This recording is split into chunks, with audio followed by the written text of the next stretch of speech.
Hi everyone, this is Josh with Josh Wright Piano TV. Today's video is about creating long phrases. I'm going to reference a piece that I'm working on right now. I recently learned it. I've maybe only worked on it for 4 weeks now, so I've just recently memorized it. And it is the concept of long phrases to make things more organic in your music. The worst thing that I hear young students or more intermediate leveled students, they can be old or young, doing is chopping up the phrases. So one thing that I'm going to show you is from this A minor D784 is the Schubert Sonata I will be playing from. So beautiful. This is one of my favorite pieces of all time now, and I just was introduced to it maybe a couple months ago.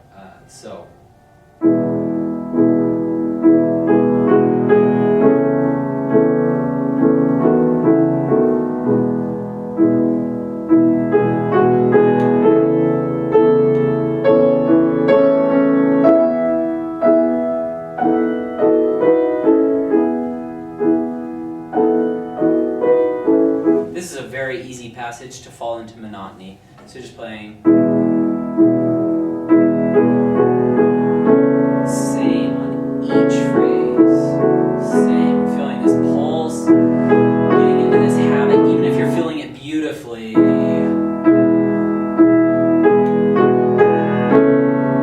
Playing it heavy. One thing you want to do is say, where is this line ultimately going? So take the melody out of the context of the rest of the notes.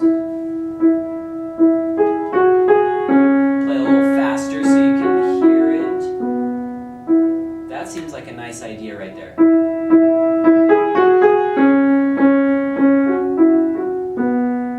And then we'll continue.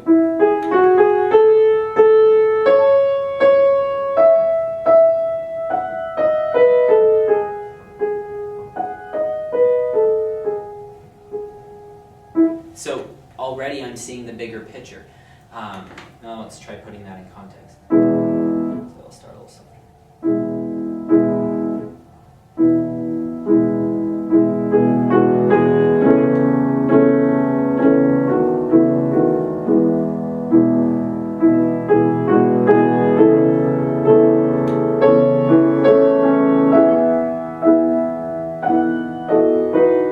My instinct right there is to do this. Back off, but sometimes you have to go against your instincts in order to make the phrase longer. So I'm going to stay a little bigger there, even though it goes against what I'd like to hear that. Because then right here I have to be much more in order to create an echo effect right here. So I can do an abbreviated diminuendo there, but it overall has to be crescendoing so I can hear this longer line.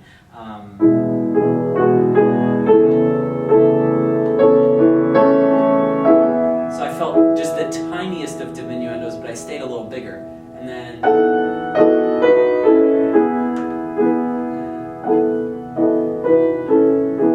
one thing I'm doing, you should not imitate this, is I always am catching myself. Don't raise your shoulders when you do this. I have to watch myself all the time do that. It creates tension. It was a habit I picked up from another pianist when I was young, and I thought of it as this very expressive thing. Don't do that. Don't take that bad example from me. Okay, another thing that you want to do is you can let the harmony guide you. This is something I'm really working on with my current teacher a lot, which is quite interesting. And it's very logical thinking. Sometimes it can be too logical. You always have to let your instincts, overarching instincts guide you. If something's just not sitting right with you, re-examine it and figure out what you can do.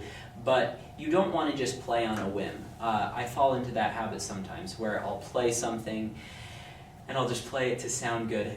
You have to make something beautiful, but you have to extend these phrases. Let me show you a different example. This is the first Chopin Nocturne. A lot of my students bring this to me and say, I want to play this. Let me show you a perfect example of short cut-up phrases, just with this first line.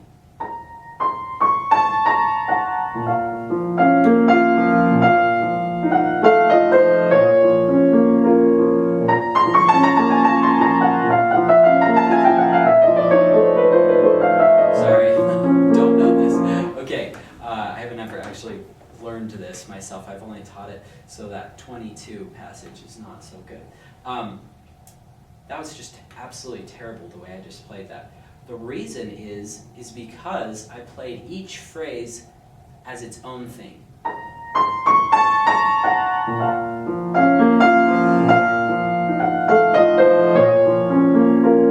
Nothing is organic. It's like going like this, lots of little shapes, and it should soar. So I'm going to start a little softer, and this piano's not that great, and it's super out of tune, but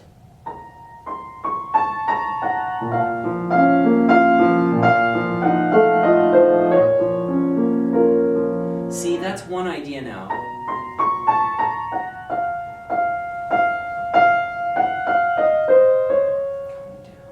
Yes, I had a little bit of a tiny crescendo and then diminuendo, but that's basically all soft because it's setting me up to grow.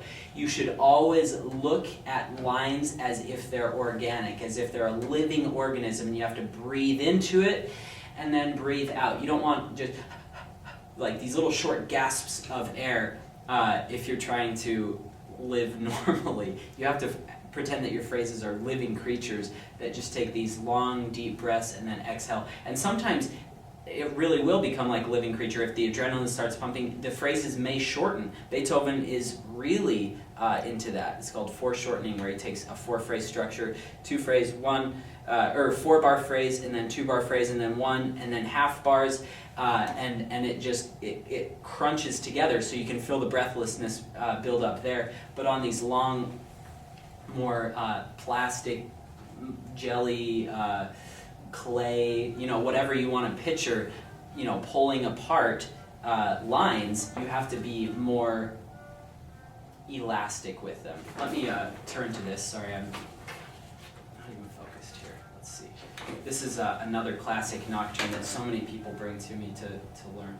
And I'm going to demonstrate the proper way to do this, then explain why. And when I say proper, it's one interpretation that works. There are several other interpretations out there, but there are several that don't work, and I'll show you a couple of those in a minute. But this is a good example of a long phrase.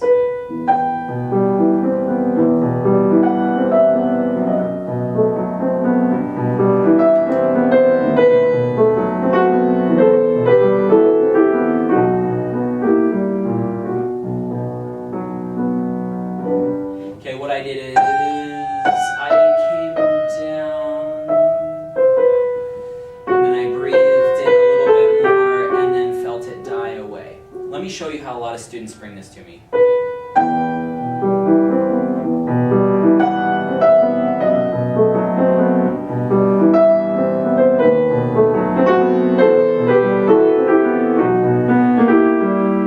Basically, it's the same shape, but it has these little inflections that come up so much that it doesn't continue. If you play this, the sound is coming down, match it. And then you can breathe in a new one, two there, but then match it coming down. Wherever your sound is died to, you have to match it. And piano playing is tough like that. How would you ever actually crescendo if you always matched it coming down, matching the sound waves? Well, you have to kind of create the illusion. So if you want to do that on the last phrase right there, that works really well too. One thing you can always do, I think I've mentioned this in another video, pull it out of context.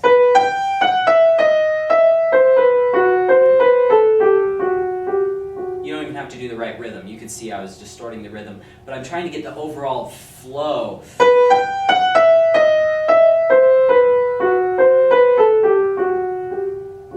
Okay, and so and also the hand shape.